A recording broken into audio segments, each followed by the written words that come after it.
Une quarantaine de cadres de différentes institutions de l'État, du secteur privé et de la société civile ont pris part aujourd'hui à un atelier de validation de l'étude sur l'harmonisation des textes de l'Afrique centrale en matière d'appui aux entreprises et du développement du secteur privé, en la salle de conférence de la Communauté économique des Afriques centrales, CEMAC, à Bangui.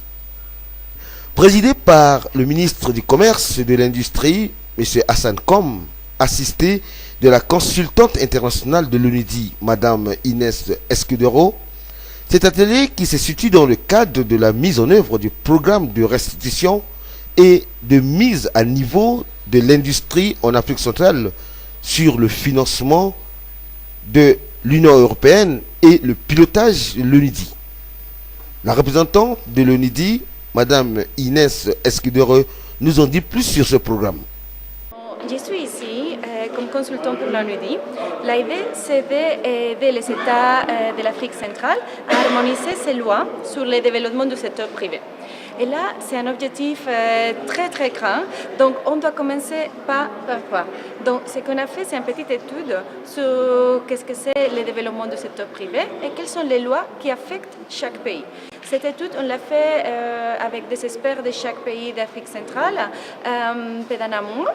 Et maintenant, ici, on est pour présenter les résultats de notre étude et pour demander aux gens, est-ce que vous croyez que nos résultats sont pertinents ou pas? Parce que c'est toujours très important d'avoir les retours du terrain.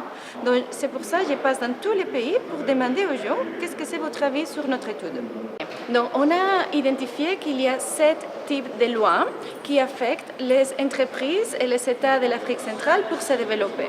Donc, on a étudié chaque de ces 7 types de lois et on a vu qu'il y a 2 qui sont harmonisés au niveau régional, mais que pas tous les États sont en train de mettre en œuvre cette harmonisation.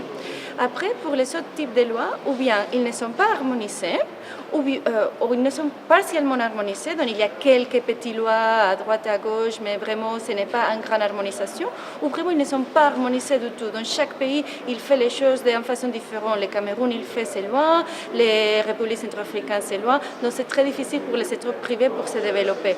Donc je vais y aller maintenant dans l'atelier et je vais présenter chaque loi et présenter mes recommandations pour pouvoir faire une harmonisation. Oui, le développement du secteur privé, c'est clé pour le développement de n'importe quel pays. La République centrafricaine, comme vous savez, au niveau international, ce n'est pas très haut au niveau développement, mais il y a le potentiel, il y a vraiment un très grand potentiel pour se développer. Donc on doit commencer pour quelque part et pourquoi pas commencer par la législation.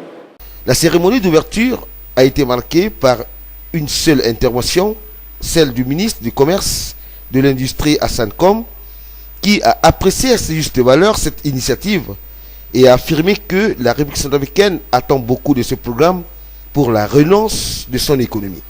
Voici un extrait de son intervention au cours de l'ouverture des travaux. Cette étude, comme celle portant sur la création d'entreprises que nous avions validée dans cette même salle il y a environ un mois, s'inscrit dans le cadre de la mise en œuvre du programme de restructuration et de mise à niveau des industries de l'Afrique centrale, financé par l'Union européenne et piloté par l'UNIDI.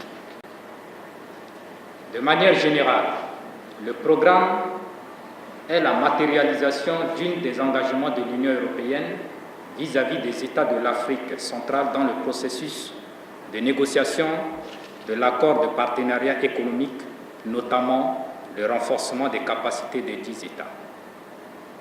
À cet égard, permettez-moi de remercier au nom du gouvernement, l'Union européenne, l'ONIDI, la CEMAC et la CACE pour leur appui constant à la République centrafricaine. Comme vous le savez, mesdames et messieurs, la RCA, qui sort d'une crise grave, attend beaucoup de ce programme pour l'appuyer dans ses efforts de reconstruction de son tissu industriel et de création des conditions de sa compétitivité économique.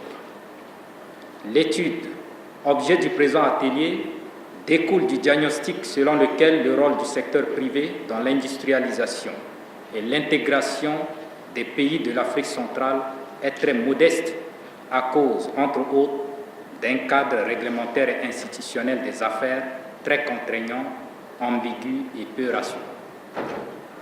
Malgré les efforts d'harmonisation des législations économiques dans la sous-région, beaucoup de textes sont marqués par des disparités significatives d'un pays à un autre. À cet effet, la démarche utilisée dans le cadre de cette étude consiste justement à faire l'inventaire des principaux textes existants en matière d'appui aux entreprises et de développement du secteur privé, tant au niveau régional que national, afin de pouvoir identifier les points de convergence et de divergence pour ensuite définir un plan d'action d'harmonisation. Après avoir collecté des informations sur les pays concernés avec l'appui des experts nationaux, la consultante de l'ONIDI, Madame Inès Escudero, va nous présenter les résultats préliminaires de son étude, comme elle a déjà fait au Tchad et au Cameroun il y a quelques jours. Je souhaite vivement que vos échanges puissent déboucher concrètement sur des avis et des propositions pouvant servir de recommandations à insérer dans un projet de plan d'action d'harmonisation des textes d'appui aux entreprises et de développement du secteur privé au sein de la sous-région d'Afrique centrale. Pour ce faire, je vous invite, chers participants, experts nationaux, juristes, praticiens du droit, opérateurs économiques, chercheurs et personnes et ressources, forts de vos connaissances et expériences, à appuyer la consultante internationale dans sa mission combien difficile. Sur ce, je vous souhaite plein succès dans vos travaux. Je vous remercie.